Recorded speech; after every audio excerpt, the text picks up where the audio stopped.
منہاج القرآن لاہور اور قابل سعد احترام جناب محترم پروفیسر ذوالفقار علی صاحب سینئر نائب صدر تحریک منہاج القرآن لاہور اور قابل سعد احترام جناب محترم ڈاکٹر محمد قاسم صاحب صدر تحریک منہاج القرآن ضلع نمبر 1 اور قابل سعد احترام جناب محترم خالد بٹ صاحب صدر تحریک منہاج القرآن PP 150 اور محترم نصیر احمد صاحب ناظم تحریک منہاج القرآن PP 150، ان کے علاوہ ہمارے زون سے لاہور کی باڈی سے اور آپ کے اس ڈسٹرکٹ سے اور PP حلقہ جات سے تشریف لائے ہوئے جملہ فورمز کے جملہ قائدین، ذمہ داران، عہدیداران، رفقا اور وابستگان، السلام علیکم ورحمۃ اللہ وبرکاتہ۔ سب سے پہلے تو آپ تمام احباب کو میں آج کی یہ شاندار نشست منعقد کرنے پر مبارکباد پیش کرتا ہوں اور دعا گو کہ اللہ رب العزت آپ کی اس کاوش کو اپنی بارگاہ میں شرف قبولیت عطا فرمائے۔ آپ جتنے احباب بھی تشریف لائے ہیں میں آپ لوگوں کو ویلکم بھی کہتا ہوں، آپ کا شکریہ بھی ادا کرتا ہوں کہ آپ نے اپنی قیمتی مصروفیات سے وقت نکالا اور یہاں پر تشریف لائے۔ چونکہ آج کی ہماری یہ سٹنگ ایک تنظیمی تحقیقی ورکشاپ ہے، تو اس حوالے سے ایک بنیادی بات جو میں آپ کی خدمت پہ پہلے عرض کرنا چاہ رہا ہوں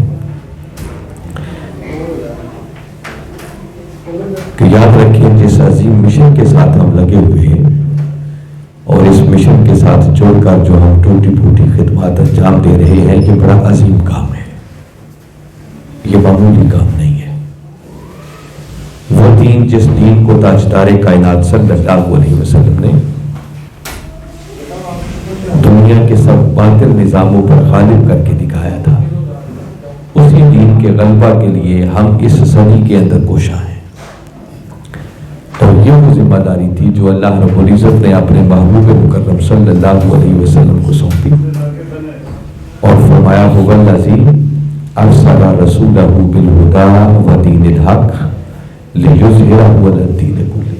فرمایا اللہ وہ ہے جس نے اپنے رسول مکرم صلی اللہ علیہ وسلم کو ہدایت اور دین حق کے ساتھ بھیجا۔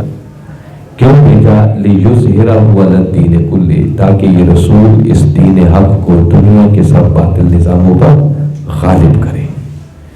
کملی والے آقا صلی اللہ علیہ وسلم تشریف لائے، آپ نے کلمہ حق بلند کیا، صحابہ کرام رضوان اللہ علیہم اجمعین نے آپ کی دعوت پر لبیک کہا، قربانیوں کی ایک تاریخ رقم ہوئی اور وہ وقت آیا جب 8 ہجری میں ہمارے آقا صلی اللہ علیہ وسلم فاتحانہ شان کے ساتھ مکہ کی سرزمین میں داخل ہوئے اور وہ دین غالب آ گیا۔ اور سچی بات یہ ہے کہ جس دین کو ہمارے آقا صلی اللہ علیہ وسلم نے غالب کر کے دکھایا تھا، آج جس دور سے ہم گزر رہے ہیں، آج پھر دین اور امت پر زوال ہے، اور دین صرف مغلوب ہی نہیں ہے بلکہ سچی بات یہ ہے کہ دین کا اصل تصور بھی آج امت کے ذہنوں میں دھندلاتا چلا جا رہا ہے، گڑبڑ ہو چکا ہے۔ تو میں آج یہ کر رہا تھا کہ وہ دین جس دین کو غالب کملی والے آقا صلی اللہ علیہ وسلم نے کیا، وہ صرف مغلوب ہی نہیں بلکہ اس دین کے ماننے والوں کے ذہنوں میں اس دین کا تصور بھی دھندلا چکا ہے، گڑبڑ ہو چکا ہے۔ میں اس وقت اس کی تفصیل میں تو زیادہ نہیں جاتا، صرف اتنا بتاتا ہوں کہ وہ دین جو تاجدار کائنات صلی اللہ علیہ وسلم لے کر آئے تھے، آج ہم نے اس دین کو صرف مسجد کی چار دیواری کے اندر بند کر دیا ہے۔ ہم سمجھتے ہیں کہ بس نماز پڑھ لینا، روزہ رکھ لینا، حج کر لینا، کو اللہ نے صاحب نصاب بنایا ہے تو چلو زکوٰۃ دے دینا، یہی دین ہے، اس کو دین سمجھتے ہیں اور اس کے علاوہ باقی کسی کام کو دین سمجھنے کے لیے تیار نہیں ہے، جبکہ بہت بڑا مغالطہ ہے۔ وہ دین جو تاجدار کائنات صلی اللہ علیہ وسلم لے کر آئے تھے، اگر یہ 4 کام کوئی صحیح معنوں میں کرے اور ان کا پورا پورا حق ادا کرنے والا بھی بن جائے، تو وہ دین جو ہمارے آقا صلی اللہ علیہ وسلم لے کر آئے تھے، یہ تو شاید اس دین کا 10% حصہ بھی نہیں بنتا۔ مگر بدقسمتی کہ ہم سے اس پر بھی عمل نہیں ہو رہا جس کو ہم دین سمجھتے ہیں۔ آپ دیکھ رہے ہیں نا نمازیں ہم میں سے باقاعدگی سے 5 وقت کی کتنے لوگ پڑھتے ہوں گے. رمضان آ جائے تو کتنے لوگ ہیں جو ذوق و شوق سے روزے رکھتے ہوں گے. وہ کتنے ہیں کہ جن کو اللہ نے استطاعت دی ہے تو بیت اللہ کا حج کرتے ہوں گے. اور جن کو اللہ نے مال دیا ہے وہ کتنے بچتے ہیں کہ جو سال کے بعد باقاعدہ حساب کر کے زکوٰۃ دیتے ہیں. اور یہ جو میں بتا رہا ہوں کلمہ پڑھ لینے کے بعد یہ جو 4 کام ہیں ان کو تاجدار کائنات صلی اللہ علیہ وسلم نے دین کی بنیادیں قرار دیا. بنیاد اسلام والا خمس، جو فرمایا نا اسلام کی بنیاد 5 چیزوں پر ہے. تو یہ 5 چیزیں ایک کلمہ ہو گیا، توحید و رسالت کی گواہی، اور اس کے بعد پھر نماز، زکوٰۃ، روزہ اور حج. ان کو تاجدار کائنات صلی اللہ علیہ وسلم نے دین کی، اسلام کی بنیادیں قرار دیا. تو بھائی بنیاد ہوتی ہے، وہ کبھی کل عمارت نہیں ہوتی. دیکھیں نا کوئی شخص خالی بنیادیں بنا دیا اور اوپر کچھ بھی نہ کرے اور کہے کہ میں نے پورا محل بنا دیا ہے، گھر بنا دیا ہے، تو کوئی بھی عقل مند اس کی بات ماننے کو تیار نہیں ہوگا. اگر آپ نے بنیادیں بنائی ہیں تو بنیادوں کے اوپر پھر کوئی دیواریں بھی کھڑی کرنا ہوگی، کوئی چھتیں بھی ڈالنا ہوگی، کوئی دروازے اور کھڑکیاں بھی لگانی ہوگی، کوئی پلستر بھی کرنا ہوگا، کوئی سنگ مرمر کی ٹائلیں لگانا ہوگی، کوئی تزئین و آرائش کرنا ہوگی. یہ سارا کچھ ملے گا تو تب جا کر آپ کی بلڈنگ مکمل ہوگی. اور پوری بلڈنگ کے اندر بنیاد کا کتنا حصہ ہوتا ہے وہ شاید 10% سے زیادہ کوئی نہیں ہے. تو میں بتا رہا ہوں کہ وہ جو اصل تصور گڑبڑ ہو گیا نا کہ ہم نے 10% کو دین بنا رکھا ہے اور 90% دین کو دین ماننے کے لیے تیار نہیں ہے. تو میں اگر سمپلی ایک جملے میں کہنا چاہوں تو یاد رکھیں، دین کا 10% حصہ وہ ہے جس کا تعلق اللہ کے حقوق کے ساتھ ہے، اور دین کا 90% حصہ وہ ہے جس کا تعلق اللہ کے بندوں کے حقوق کے ساتھ ہے، جس کی طرف ہماری توجہ نہیں ہے، ہمارا دھیان نہیں ہے. حتیٰ کہ اللہ اپنے حقوق بھی اس وقت تک قبول نہیں کرتا جب تک کہ پہلے اس کے بندوں کے حقوق ادا نہ کیے جائیں. اس پر میں صرف سورہ ماؤن کی ابتدائی 2 آیتیں پیش کر رہا ہوں. باری تعالیٰ نے ارشاد فرمایا ارأیت الذی یکذب بالدین، کیا آپ نے اس شخص کو نہیں دیکھا جو دین کو جھٹلاتا، دین کی تکذیب کرتا. سننے والے متوجہ ہو گئے کہ باری تعالیٰ آگے کس کا نام لینے والے. کسی نے سوچا ہوگا کہ شاید باری تعالیٰ فرمائیں کہ دین کو جھٹلانے والا وہ ہے جو نماز نہیں پڑھتا، جو روزہ نہیں رکھتا، جو حج عمرہ نہیں کرتا. باری تعالیٰ نے کسی ایسے کا نام نہیں لیا، بلکہ آگے فرمایا فذلک الذی یدعو الیتیم ولا یحض علی طعام المسکین. فرمایا یہ دین کو جھٹلانے والا وہ ہے جو یتیم کو دھکے دیتا ہے اور غریب کو، محتاج کو، مسکین کو نہ خود کھلاتا ہے نہ دوسروں کو ترغیب دیتا ہے. جس کا مطلب کہ باری تعالیٰ بڑا واضح 2 لفظوں میں اعلان کر رہے ہیں کہ وہ شخص جو یتیموں کے سر پر دست شفقت نہ رکھے، جو غریبوں، محتاجوں، مسکینوں کے حقوق ادا نہ کرے، فرمایا وہ لاکھ نمازیں پڑھتا پھرے، حج عمرے کرتا پھرے، وہ سب کچھ کرنے کے باوجود بھی یوں ہے جیسے اللہ کے دین کا انکار کر رہا ہے، تکذیب کر رہا. تو جب دین کی تکذیب ہو گئی تو آپ کی نمازیں کون قبول کرے گا، حج عمرے کون قبول کرے گا؟ اس لیے میں نے کہا کہ اللہ اپنے حقوق بھی اس وقت تک قبول نہیں کرتا جب تک کہ پہلے اس کے بندوں کے حقوق ادا نہ کیے جائیں. یہ تو ایک رخ میں نے بتایا کہ ہمارے ہاں کتنی بڑی غلط فہمی ہے کہ ہم نے دین کو صرف چند رسموں کے ساتھ خاص کر دیا، مسجد کی 4 دیواری کے اندر اسے لا کے بند کر دیا. یہ ایک الگ پورا سبجیکٹ ہے جس پر بڑی تفصیل سے بات ہو سکتی ہے.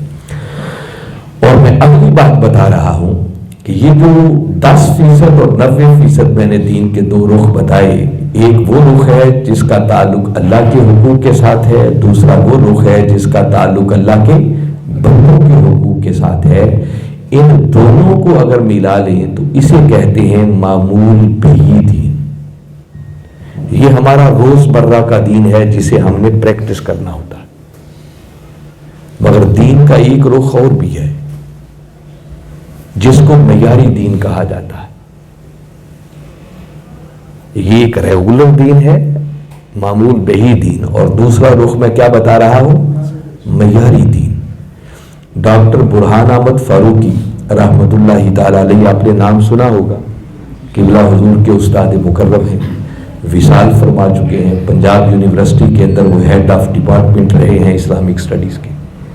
منہاج القرآن ابھی بارز وجود پہ بھی نہیں آیا تھا، تو اس سے بھی پہلے انہوں نے ایک کتاب لکھی تھی جس کتاب کا نام ہے منہاج القرآن. کیا نام ہے اس کتاب کا؟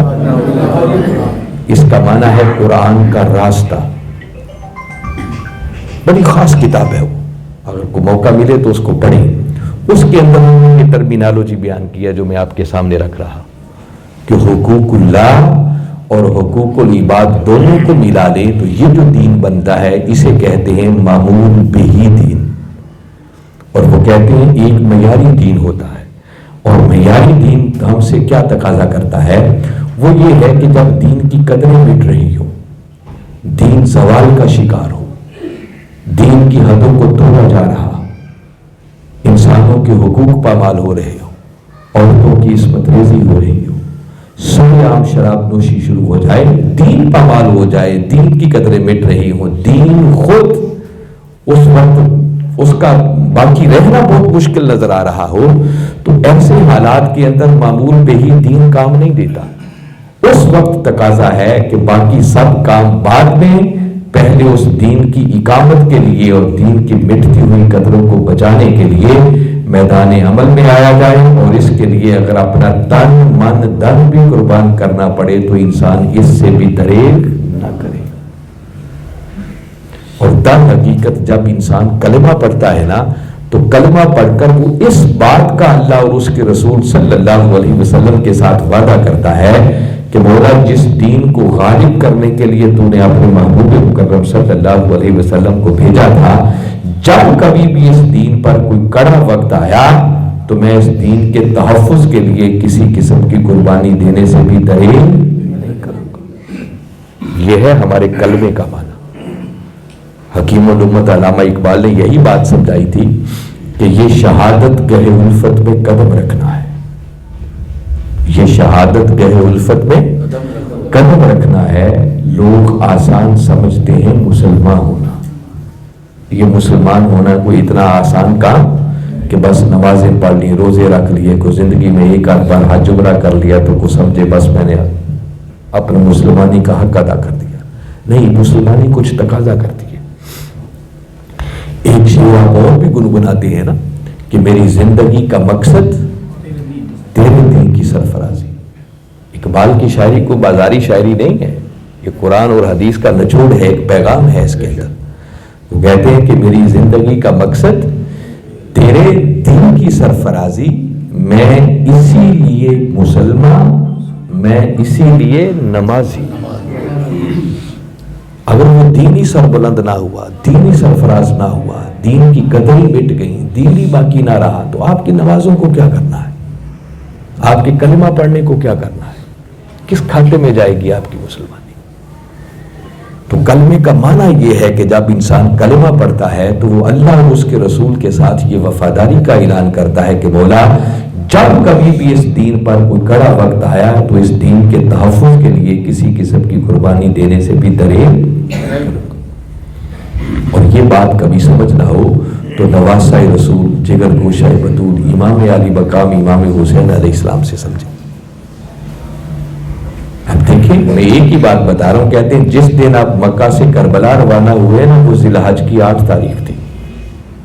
اور یہ تاریخ بڑی اہم ہے. حج کی عبادت کے کل 5 دن ہیں، 8 ذی الحج سے لے کر 13 ذی الحج تک، جس میں حج کے مناسک ادا ہوتے ہیں. جب اطراف و اکناف سے دنیا اکٹھی ہو کر مکہ میں حج ادا کرنے کے لیے آ رہی تھی، اور 8 ذی الحج کی صبح جب حاجی لوگ احرام باندھ کے مینا جا رہے تھے تو اس وقت نواسہ رسول سر پہ کفن باندھ کے مکہ سے کربلا جا رہے تھے. دیکھیں نا، اگر جانا بہت ہی ضروری تھا تو حج کرنے میں دن کتنے لگنے تھے؟ 5. تو حج کر کے چلے جاتے. آپ نے اتنی تاخیر بھی نہیں کی. اچھا، اب یہ کام کسی عام انسان نے کیا ہوتا تو نظر انداز ہو سکتا تھا کہ بھئی ایسے ہی ہو گیا ہوگا، مگر یہ اس ہستی نے کیا، خواجہ اجمیر جنہیں دین قرار دیتے ہیں. میں صرف ان کی ربائی کے 2 لفظ کہہ رہا ہوں. وہ کہتے ہیں دین است حسین، کہ لوگوں حسین صرف ایک شخصیت کا نام نہیں ہے بلکہ دین حسین ہے اور حسین دین ہے. وہ ہستی جن کو ہمارے آقا صلی اللہ علیہ وسلم نے جنت کے جوانوں کا سردار ڈکلیئر کیا، اس ہستی نے یہ کام کیا جن کی خاطر ہمارے آقا صلی اللہ علیہ وسلم اپنی نماز کے سجدوں کو لمبا کر دیا کرتے تھے. ان سے یہ اقدام سرزد ہوا، جن کا زندگی کا اٹھنے والا ہر قدم امت کے لیے رہنمائی ہے.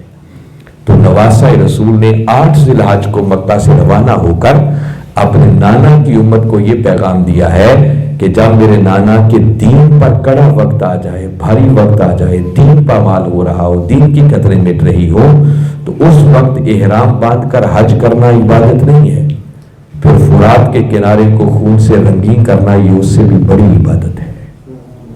تو اس دین کے تحفظ کی خاطر اگر اپنا پورا خانوادہ بھی قربان کرنا پڑے تو یہ گھاٹے کا سودا نہیں بلکہ منافع کا سودا ہے. دین کی اس روح کو ہم آج فراموش کر چکے ہیں. میں نے بتایا نا کہ دین کا تصور ہی گڑبڑ ہو چکا ہے سارا.